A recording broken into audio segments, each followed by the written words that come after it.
that's equally valuable. Yes.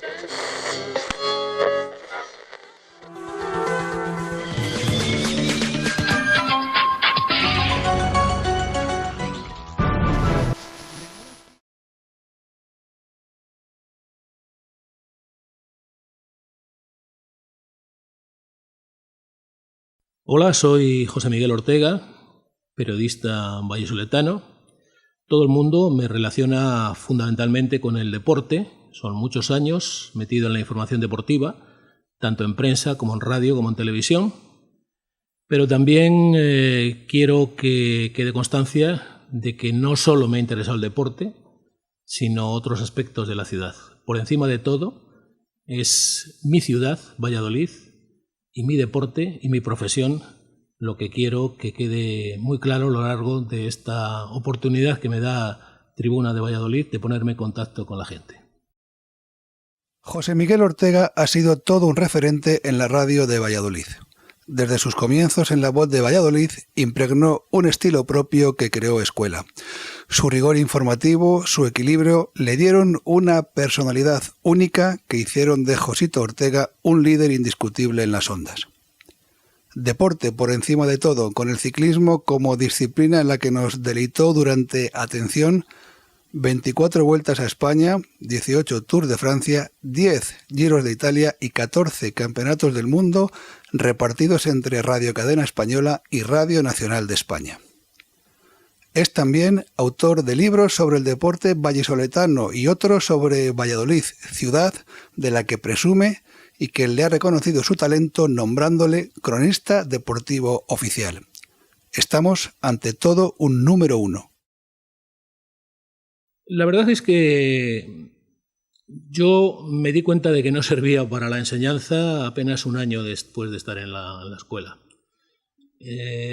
No tenía paciencia, no es que no fuera buen comunicador, pero no me encontraba cómodo.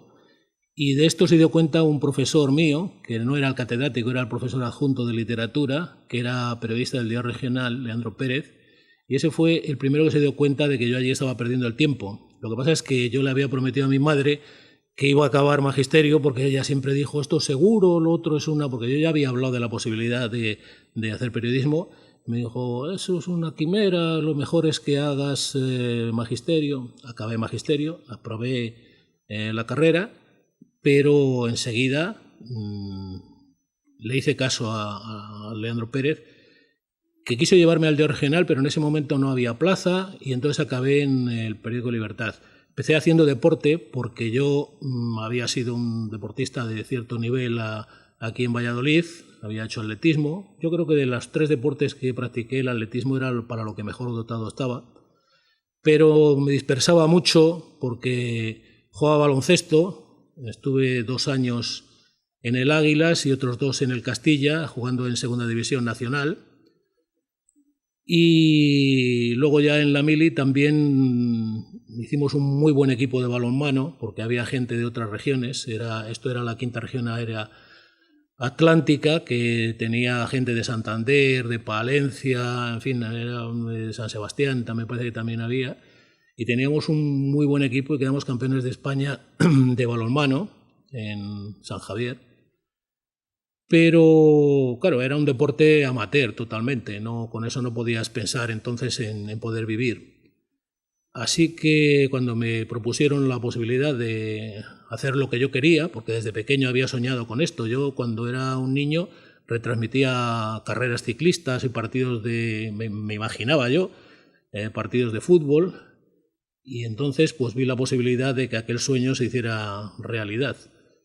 Me acuerdo que lo primero que escribí en el periódico fue una entrevista con mi entrenador del Castilla. O sea, eso fue encargo de José Luis Parra, no fue una iniciativa mía, porque no pensaran que fuera un pelota. Le hice la entrevista al entrenador y curiosamente al día siguiente jugamos aquí en la cancha de las piscinas contra el Atlético San Sebastián, que jugábamos salve, por cierto, en ese equipo, pues no jugué ni un minuto. Y yo decía, pues bueno, encima de que le saco en el periódico, me paga así, y tuvimos un distanciamiento. Luego, bueno, ya se olvidó aquello.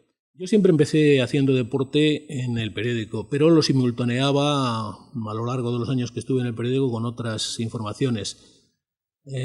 A los 2 meses, poco más o menos, de estar allí, le caí bien, pienso al director o al redactor jefe, yo creo que más al redactor jefe, que me encargó una sección fija que se llamaba Ventana Indiscreta, en la que trazaba un perfil, no eran entrevistas, sino yo hablaba 1 hora o así con los personajes y después trazaba un perfil humano de todos ellos. Tuvo mucho éxito y tuve la oportunidad de conocer, siendo un monecaco, porque yo tenía 19 años entonces, pues a gente del nivel de Miguel Delibes, Federico Battenberg, Trapote, en fin, la gente importante de la jet set y de la intelectualidad vallisoletana.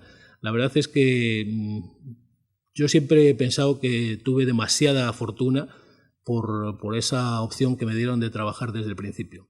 Apenas llevaba un par de años en el periódico cuando el que era entonces crítico taurino del Libertad y redactor jefe o jefe de programas de la radio, de La Voz de Valladolid, que era Félix Riverita, me habló de la posibilidad de irme a la radio para cubrir la información deportiva, porque a Juan Pascual y Paco Fadón, que eran los que lo llevaban entonces en La Voz de Valladolid, les había fichado porque empezaba a gestarse una emisora nueva, que era Radio Popular, y ellos se habían comprometido con ir allí, y entonces querían que yo hiciera la información deportiva en la radio. Era una experiencia nueva para mí porque yo, repito, no había hecho nada de radio, pero desde el primer momento me sentí muy cómodo. Me di cuenta de que la radio iba a ser, de alguna forma, mi hábitat natural. Ahí he estado 40 años nada menos, primero en La Voz de Valladolid, después Radio Cadena y por último Radio Nacional.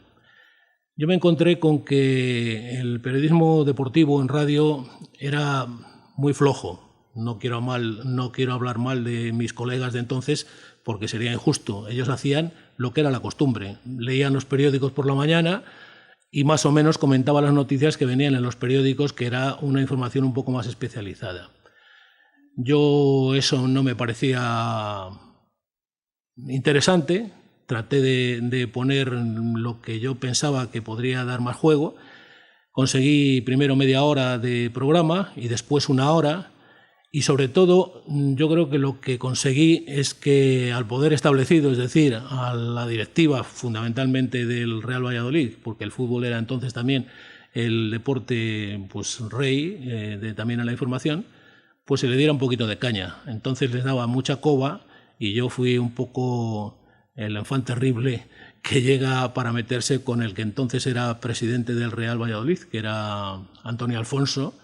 Y tuvimos, bueno, pues serios problemas por mi culpa, por mi grandísima culpa, no sé. La verdad es que yo fui muy duro, muy crítico con Antonio Alfonso, con el que tengo una buena relación. Cuando nos vemos ahora de vez en cuando, todo quedó olvidado. Lo que sí creo es que yo creé un estilo diferente de hacer la radio deportiva, de hacer la crítica deportiva. Tuvimos mucha audiencia, me consta que en aquellos años pues tenía bastantes oyentes, tenía bastantes seguidores. Luego, más o menos todas las otras emisoras siguieron un poco por esa senda. Por ejemplo, Javier Ares en Radio Valladolid, en la cadena SER, pues se mostró en ese talante crítico que yo había abierto en ese camino. Y más o menos, como digo, todos los demás pues hicieron lo mismo. He dicho que la enseñanza no me gustaba, pero luego resulta que sí que me sirvió para la gente que llegaba a la radio joven para trabajar conmigo, pues yo creo que también les influí un poco, pues gente como José Alberto Torrecilla, como el hoy director de Tribuna, Félix Ángel Carreras, gente importante como Gonzalo Sánchez Taíz, en fin, siempre he tenido, y últimamente pues Íñigo Torres, que es quien ahora lleva la maneja en Radio Nacional. Yo creo que ese sentido de transmitir mis experiencias pues fue válido para todos ellos. Trabajaron, creo yo, a gusto conmigo. Nunca tuve una voz más alta que otra, porque yo siempre he sido muy tolerante y he dejado trabajar a los que estaban conmigo, exponer sus ideas. Si he influido y he creado un estilo, pues encantado. La verdad es que yo he tratado de ser fiel a mí mismo. Yo tenía unas ideas, traté de aportar novedades en la manera de hacer la radio deportiva y, como digo, no sé si he influido o no. Ojalá que haya influido y que haya influido para bien. Lo que sí puedo decir es que en este mundo he tenido muchos amigos, desde luego muchísimos más amigos que enemigos. No me consta que tenga enemigos así muy declarados, y sí me consta, en cambio, que tengo muchos amigos, no solo de la gente que ha trabajado conmigo, sino de la gente que en otras emisoras ha compartido conmigo pues trabajo ya a nivel internacional. Por ejemplo, en el mundo del ciclismo yo tenía una relación muy estrecha con Javier Ares, que hubo un momento en que fuimos rivales, nunca enemigos, y luego hemos sido muy amigos y hemos compartido pues muchas horas de trabajo en el Tour, en el Giro, en la Vuelta a España, en los campeonatos del mundo. Sí que me enorgullezco de haber dejado muchos amigos a lo largo de estos 40 años de profesión. Yo, a lo largo de mi trayectoria profesional, siempre he sido fiel al deporte. El deporte ha sido constante en esa carrera deportiva. Pero prácticamente desde el principio siempre hice otras cosas. Hice crítica de teatro, hice crítica de arte, pero fundamentalmente donde yo me sentí más cómodo y sobre todo creo que hice un trabajo muy importante fue la información laboral. En el momento más conflictivo, eran los años 70, cuando el Franco estaba ya en las últimas, y eso se palpaba en la calle, ¿no? La gente se atrevía a decir cosas que no había dicho nunca. Los años, estoy hablando desde el 72 hasta el 79, ya cuando la conflictividad había estallado, sobre todo las huelgas de FASA.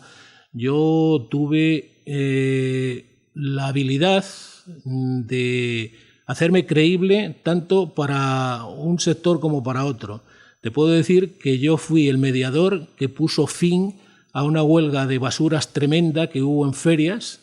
Estaba Valladolid con un pestazo en plenas ferias de que no había forma de solucionarlo, y yo tenía muy buena relación con los del sindicato que provocaron aquella huelga, y me pidieron desde el ayuntamiento que si podía interceder para establecer una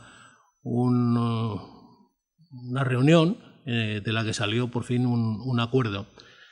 Yo creo que eso fue lo más importante que yo hice, no solo por las primicias, que también las tuve y era difícil tenerlas pues en un periódico como era Libertad o en una radio como era La Voz de Valladolid, pero tuve noticias en exclusiva, pero sobre todo fue la credibilidad que di a esas informaciones. Muchas veces me encuentro con gente de comisiones obreras que dice: ¿cuánto echamos de menos aquellos tiempos y tal? Fue una época muy atractiva desde el punto de vista profesional, sí. La llegada de las redes sociales ha cambiado todos los conceptos. Yo, por ejemplo, cuando empecé haciendo ciclismo, cuando empecé haciendo Vuelta a España, para dar una información teníamos que jugarnos literalmente la vida para llegar al pueblo más próximo, porque no podíamos separarnos mucho de la cabeza de carrera donde estaba la información de Radio Vuelta o del Tour, porque entonces perdíamos la señal, no nos enterábamos de lo que estaba realmente pasando. Y entonces había que aguantar hasta el último momento, hasta cerca de las conexiones horarias, y luego salir disparados en busca de un pueblo que tuviera una cabina telefónica o una casa a la que tomábamos por asalto. Y luego, pues esto ahora ha perdido toda esa emoción, ¿no? Que tenía su emoción. El ganarle el teléfono, el único teléfono que había en el pueblo, ganárselo a las otras emisoras. Ahora, con los teléfonos móviles, pues eso es un problema absolutamente resuelto. Esto ha cambiado totalmente el concepto de la radio, efectivamente. Antes tú tenías una noticia y la guardabas hasta el momento de tu emisión, de tu programa, y ahora no puedes hacerlo porque en las redes sociales en cualquier momento te levantan la liebre. Esto ha cambiado mucho, ha cambiado el concepto de la radio, hay mucha más competencia. Antes la única comunicación que tenían los aficionados al deporte pues era a través de la radio. Ahora ya cualquier aficionado al deporte se puede enterar, incluso casi al mismo tiempo que el propio periodista. Yo creo que ha perdido un poco de ese estilo, ese espíritu aventurero, ese espíritu mágico que tenía la radio. Sí, yo creo que ahora mismo el trabajo, aunque sea más cómodo, incluso más brillante porque tienes más medios, yo creo que ha perdido ese glamour, esa manera de interpretar, ese soñar con la noticia. Yo siempre soñaba con la gente que salía, las voces que salían en la radio entonces, Matías Prats, Bobby de Glané, José Luis Péquer, Mariñas, todos aquellos que salían en la radio de ámbito nacional, fundamentalmente Matías Prats. Y fíjate lo que son las cosas, llegué a hacer 2 partidos del Valladolid con el Rayo Vallecano en 2 distintas temporadas en Madrid, transmitirlo con Matías Prats, porque Matías Prats era amigo de Tere Íñigo, que era la directora de la radio, y entonces le pidió que nos hiciese el favor de transmitir y yo fui con él allí, aprendí una cosa de Matías Prats, aparte de su técnica para transmitir, de no ir delante de los acontecimientos. Matías Prats normalmente narraba con una pequeña diferencia, es como si fuera el sonido que llega un poco más tarde, o sea, él para no meter la pata, no cantar gol antes de que fuera, lo cantaba después de que había sido gol. Como entonces no había televisión, pues nadie se enteraba si le había cantado tarde o no. Pero lo que él me dijo fue que para calentar la voz antes de los partidos me recomendaba una copa de coñac y fumarme un cigarro, que era una manera de calentar la garganta, que me hizo mucha gracia, porque yo pensé que un fenómeno de esa categoría no iba a recomendarme precisamente fumar, ¿no?, antes de un partido. Y ese fue un consejo que me hizo mucha gracia. Lo de Alfredo tiene un mérito extraordinario, mientras que Pelé fue a bordo del acorazado, entre comillas, que supone el intervenir en campeonatos del mundo, debutó en Suecia y luego jugó en muchos campeonatos del mundo, conquistando el campeonato. Alfredo luchó solo no sobre un acorazado, sino sobre una leve y frágil chalupa, y ahí está, con su balón, super balón de oro a cuestas, que todavía no ha alcanzado ningún otro jugador de antes, y los de ahora ya veremos qué méritos tendrán que hacer para alcanzar el nivel de Alfredo. Yo realmente siempre hice fútbol. El Valladolid fue un poco la guía. Transmití desde prácticamente el año mismo en que yo debuté en La Voz de Valladolid, transmitíamos los partidos del equipo blanquivioleta. Me acuerdo del año en que el Valladolid estuvo en tercera división, que fue un auténtico calvario. Transmitíamos Juan Pascual y yo todos los partidos, él para Radio Popular, yo para La Voz de Valladolid, y pasamos las de Caín, porque era transmitir con la gente encima, o sea, transmitíamos desde la propia grada, con la gente del equipo contrario, me estoy refiriendo. Hay cosas insólitas. Yo transmití un partido en el que el Valladolid se jugaba el ascenso, que fue el que se disputó contra el Calvo Sotelo de Andorra, no de Andorra la Bella, sino Andorra de Teruel, y transmití el partido desde la cocina de la casa del cuidador del campo, del encargado del campo, porque no se podía empalmar más que allí. La única línea que había era donde tenía la casa este hombre. Pero después del fútbol, el primer deporte que yo hice fue el boxeo. Yo tenía mucha relación con todos los grandes campeones de entonces, e incluso de los de antes, con Paulino Uzcudun, mantuve una buena relación, presenté varios actos, varias conferencias con él. Luego con los grandes campeones de entonces, con Carrasco, con Legrá, con Velázquez, con todos ellos tuve muy buena relación. Fueron unos años importantes en que yo viajaba para no solo para hacer el boxeo que había aquí en Valladolid, que había mucho, sino también para cubrir acontecimientos internacionales, campeonatos de Europa y tal, para la agencia Piresa. Y enseguida se me dio la oportunidad, ya cuando La Voz de Valladolid se convirtió en radiocadena, de hacer realidad un sueño, porque como te he dicho antes, cuando yo era pequeño transmitía carreras ciclistas que yo me imaginaba, de cubrir las informaciones del ciclismo internacional para Radio Cadena primero y para Radio Nacional después.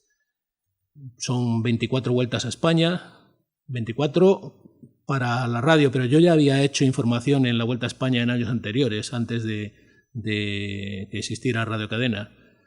18 Tour de Francia, 10 Giros de Italia, 14 Campeonatos del Mundo, luego otras pruebas de una semana, la Tirreno Adriático, Vuelta a Andalucía, Vuelta al País Vasco, en fin, este tipo de carreras.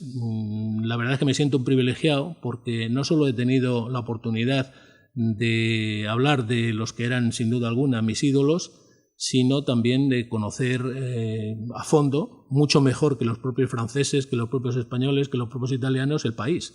El ciclismo te da la oportunidad de conocer el país por los sitios donde nunca jamás podrías pensar que podrías ir, porque una cosa es ir de viaje a París y otra cosa es ir a través de Francia por carreteras secundarias en donde te encuentras con verdaderas preciosidades de pueblos en Italia, en Alemania, en fin, conocer prácticamente toda Europa, América también. En ese sentido yo creo que he disfrutado y pienso que sí he dejado una impronta hace poco tiempo con ocasión de un libro que he escrito con Pedro Delgado sobre las experiencias del campeón segoviano. En algunas críticas pues me he encontrado con la satisfacción de que compañeros míos de otros medios que coincidieron en esta andadura ciclista pues me recuerdan con cariño. O sea, quiero decir que en todo este tiempo sí he dejado un poco de huella. El Tour de Francia sin duda alguna es la carrera número 1, no hay color. O sea, está años luz por encima de las demás. Tú ten en cuenta que esta información la cubren alrededor de 1000 periodistas que se desplazan para seguir en directo el Tour de Francia, más luego los que cubren la información a través de sus respectivos países comentando las imágenes que les llegan. El Tour de Francia es apasionante, es muy incómodo porque hay tantísima gente. Yo muchas veces me decía, esto en vez de una carrera ciclista parece una carrera de coches, porque los periodistas se pueden colocar o delante, lo que llaman presa van, o detrás, presa arrière. Si te pones delante, pues tienes que ir a las 7 de la mañana para tener un puesto de aparcamiento cerca de donde está el punto de salida. Porque si llegas un poco tarde, pues te puedes ir 4 kilómetros que tienes que deshacer andando y volverlos a hacer luego cuando ya se va a dar la salida. Pero es indispensable estar en el punto de salida porque te enteras de cómo están las cosas, de si hay alguna novedad. En fin, allí es donde se cuece realmente la información.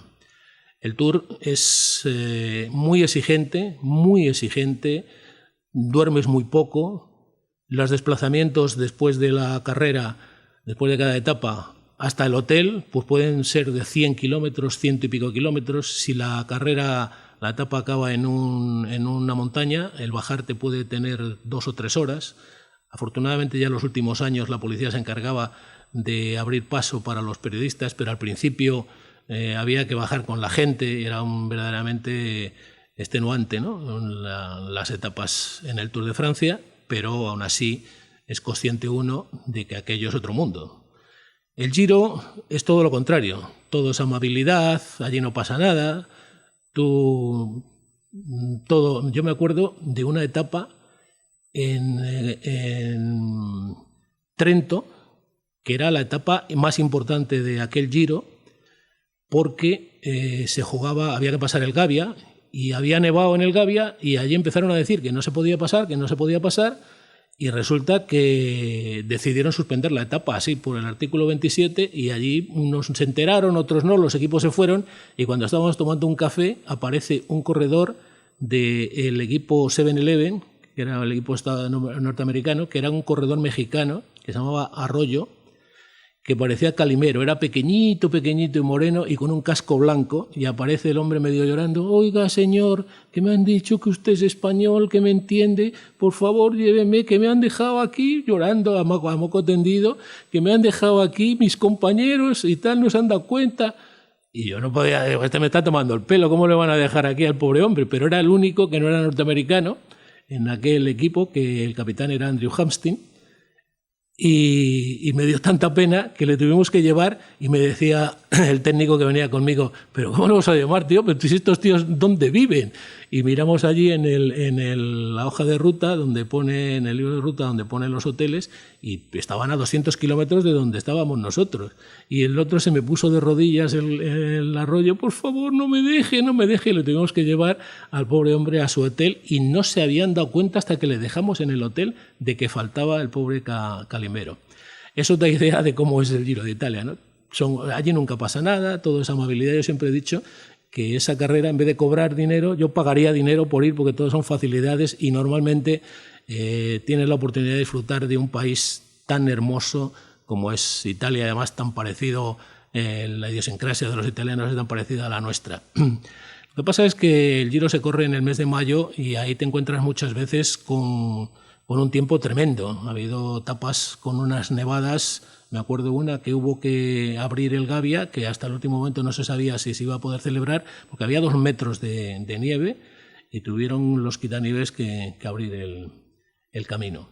La Vuelta a España, pues hombre, es nuestra carrera, pero vamos, yo creo que ahora ha mejorado muchísimo desde la nueva dirección, porque está el Tour de Francia ahí dirigiendo en la sombra, y ha mejorado muchísimo. Entonces la Vuelta a España era una cosa muy familiar, y lo tratabas con mucho cariño porque te sentías un poco partícipe, ¿no? También allí.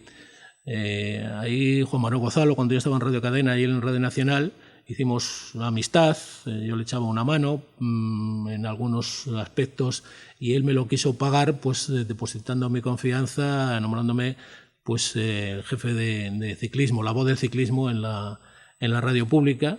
Yo se lo agradezco, siempre le recordaré con muchísimo cariño, éramos muy, muy amigos, y yo le estaré eternamente agradecido por ese gesto de confianza que tuvo conmigo. Hombre, yo siempre he sido aficionado a los toros. Mi familia era muy taurina, y a mí me gustaban los toros. Y en las corridas de la Feria de Valladolid hubo un año en que Fernando Fernández Román me pidió que le echara una mano para hacer lo que en el fútbol, en el deporte en general, se llama el inalámbrico, hacer entrevistas a los toreros. Y recuerdo una anécdota muy divertida, porque si hay un torero que sea supersticioso es Rafael de Paula, y muy justito de valor, tenía tanto arte como falta de valor. Y entonces le sale el último toro que era suyo, y me acerco a él y le digo, vamos maestro, que luego me enteré que durante la lidia no se podían hacer entrevistas, ¿no? O sea, yo ahí metí la pata, y me acerco a él y le digo, vamos maestro, que qué faena, eso es un toro que es un caramelo. Y me coge y me pone el capote y me dice, pues toma, sal tú. Y fue verdaderamente muy divertido. Es el momento en que esa foto pues se hizo. Es una experiencia más. Siempre me ha gustado hacer otras cosas, aunque yo fuera consciente de que no tenía la misma seguridad que tengo con la información deportiva o con la información laboral que antes comentábamos, pero siempre he pensado que el hacer otras cosas enriquece, ¿no? De todo se aprende. La verdad es que fue una sorpresa muy, muy agradable. En un principio me pareció excesivo. Yo creo que el cariño que yo he demostrado primero hacia mi ciudad y después hacia mi deporte, pues está suficientemente pagado con todo ese afecto que he tenido la oportunidad de recoger a lo largo de tantos años. La decisión del ayuntamiento, que además, esto sí que es importante decirlo, fue iniciativa del alcalde, pero estuvo respaldada por los grupos parlamentarios, los grupos municipales, por el PSOE y por Izquierda Unida. Eso pues me llenó de satisfacción. Si hubiera habido la más mínima reticencia, yo no lo hubiera aceptado, porque cuando me lo propusieron dije que eso, si era por unanimidad, sí, pero que si no, no. Y cuando me dijeron que tanto el PSOE como Izquierda Unida lo habían respaldado, pues hombre, sí que me sentí realmente querido y orgulloso de este nombramiento. Sí, a mí escribir me ha gustado siempre mucho. Y llevado de ese cariño que tengo hacia la ciudad, me gusta presumir de vallesoletano y demostrarlo, pues fue la razón de que yo empezase a escribir libros, primero de deporte, sobre todo relacionados con el Real Valladolid. El primero de todos ellos fue los 50 años de historia, cuando cumplió las bodas de oro el equipo blanquivioleta, para una editorial que era Palenque, que era de Fernando Alonso, y a partir de ahí pues una serie de libros, todos de temática deportiva, sobre todo de temas que eran o desconocidos o poco conocidos y que se estaban perdiendo. Yo creo que ahí lo que traté fue de rescatar para la memoria de mis paisanos pues lo que había sido el deporte, cosas importantes del deporte vallisoletano. Y luego, pues en ese afán de picar en otros aspectos de la actualidad o de la historia de mi ciudad, pues se me ocurrió hacer otro tipo de libros, como fue la historia de 100 tabernas. Eso es una cosa que no se me ocurrió a mí, se le ocurrió al editor. Y yo pensé que iba a tener buena acogida, pero la verdad es que el éxito nos rebasó. Se hicieron 2 ediciones. Vender de un tema local 9.000 ejemplares es prácticamente imposible, ¿no? Esto siempre me lo dicen los libreros, que eso es un hito muy difícil de superar. Luego vinieron otros libros, como Valladolid Cotidiano, que también tuvo mucho éxito y me sorprendió porque era una serie de temas que habían sido publicados ya previamente en el mundo de Valladolid. Pero también tuvo muy buena acogida. El Templete de la Música, que era otra versión y otra visión de la ciudad de entre siglos, finales del siglo XIX y primera parte del siglo XX. Y el último, pues yo creo que también ha tenido una muy buena acogida. Historia de los viejos cafés vallisoletanos, desde 1809, que fue el primer café que hubo en nuestra ciudad, hasta 1956, que fue el último de los que yo meto en esta historia, porque fue la cafetería Maga que rompía un poco con ese estilo que había pervivido a lo largo de siglo y medio.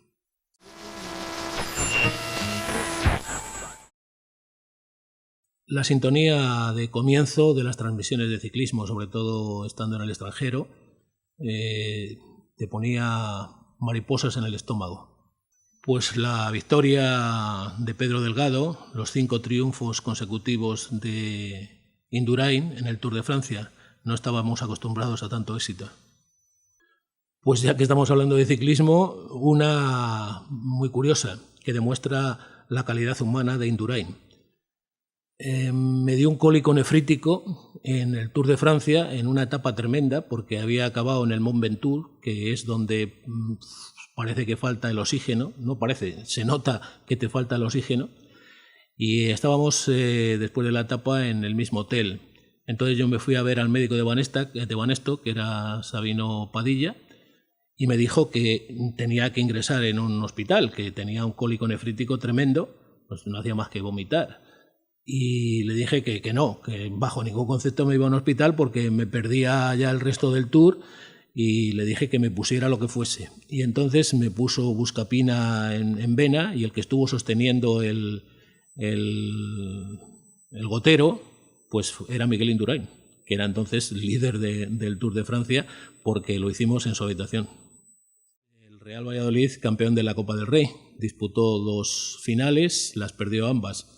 La primera yo no me acuerdo porque tenía 6 años cuando sucedió, pero la segunda sí que me hubiera gustado cantar el triunfo del conjunto blanquivioleta sobre el Real Madrid.